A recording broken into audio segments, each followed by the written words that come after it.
Welcome to BoneFire Foundations Episode 5. Is there more than one God? This is Dr. Kevin T. Goddard bringing you answers to the basics of Christianity. Today's question is there more than one God? The short answer is, there is only one God, the living and true God. But there is a lot more to unpack biblically from this statement. Deuteronomy chapter 6 verse 4 proclaims, "Hear, O Israel, the Lord our God, the Lord is one." If we return to Deuteronomy chapter 5 verse 1, we see that the phrase, "Hear, O Israel," means to obey.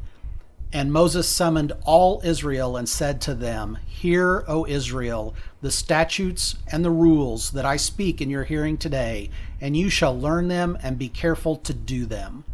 The translation of the word one is not singleness, but unity. The concept of the Trinity falls well within this meaning. But here again, we need to study Scripture and what it meant to the original audience to really get the depth of what it means to believe and obey the only living and true God. Deuteronomy chapter 6, verses 4 through 9 is known as the Shema, which means hear in Hebrew. It is the Jewish confession of faith, and it is recited twice daily by the devout, along with Deuteronomy chapter 11, verses 13 through 21, and Numbers chapter 15, verses 37 through 41. Let's look at these passages to see how they relate and why they are important, especially to Christianity. Deuteronomy chapter 6, verses 4 through 9. "Hear, O Israel, the Lord our God, the Lord is one. You shall love the Lord your God with all your heart, with all your soul, and with all your might. And these words that I command you today shall be on your heart. You shall teach them diligently to your children, and shall talk of them when you sit in your house, and when you walk by the way, and when you lie down, and when you rise. You shall bind them as a sign on your hand, and they shall be as frontlets between your eyes. You shall write them on the doorposts of your house and on your gates." We see that when we recognize and love the true God, He gives us a heart for His commandments. We then saturate our lives with His command. In Deuteronomy chapter 11, verses 13 through 21, we hear the covenantal decree, blessings, and consequences laid out for God's elect once again.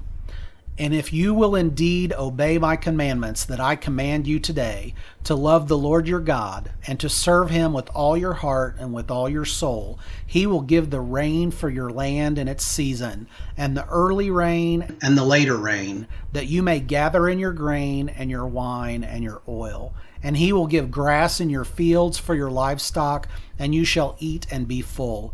Take care lest your heart be deceived, and you turn aside and serve other gods and worship them. Then the anger of the Lord will be kindled against you, and He will shut up the heavens so that there will be no rain, and the land will yield no fruit, and you will perish quickly off the good land that the Lord is giving you. You shall therefore lay up these words of mine in your heart and in your soul, and you shall bind them as a sign on your hand, and they shall be as frontlets between your eyes. You shall teach them to your children, talking of them when you are sitting in your house, and when you are walking by the way, and when you lie down, and when you rise. You shall write them on the doorposts of your house and on your gates, that your days and the days of your children may be multiplied in the land that the Lord swore to your fathers to give them, as long as the heavens are above the earth." God gives plenty of reasons why we should strive to honor and love Him while finding every way possible to remember and keep His commandments. In Numbers chapter 15, verses 37 through 41, God reminds us that our own hearts lead us astray, whereas His word will preserve us. The Lord said to Moses, "Speak to the people of Israel and tell them to make tassels on the corners of their garments throughout the generations, and to put a cord of blue on the tassel of each corner. And it shall be a tassel for you to look at and remember all the commandments of the Lord, to do them, not to follow after your own heart and your own eyes, which you are inclined to whore after. So you shall remember and do all my commandments, and be holy to your God. I am the Lord your God, who brought you out of the land of Egypt to be your God. I am the Lord your God." Again, we have to look at all of Scripture to see the picture God is painting us of His faithfulness to us. Just as He delivered Israel out of Egypt as promised, He will save His elect, and Christ will return for us to take us to heaven. Jeremiah chapter 10 verse 10 makes it clear that God is righteous and wrathful in his justice. But the Lord is the true God. He is the living God and the everlasting King. At his wrath the earth quakes, and the nations cannot endure his indignation. Just as a reminder, the Lord in all capital letters is Yahweh in the original language, so the Bible is very clear that Yahweh is the only true and living God. From a rational perspective, if God is the first, greatest, and only eternal being, then there cannot be any other gods before him. He, by his own declaration and nature, is the only true, everlasting, living, all-powerful God.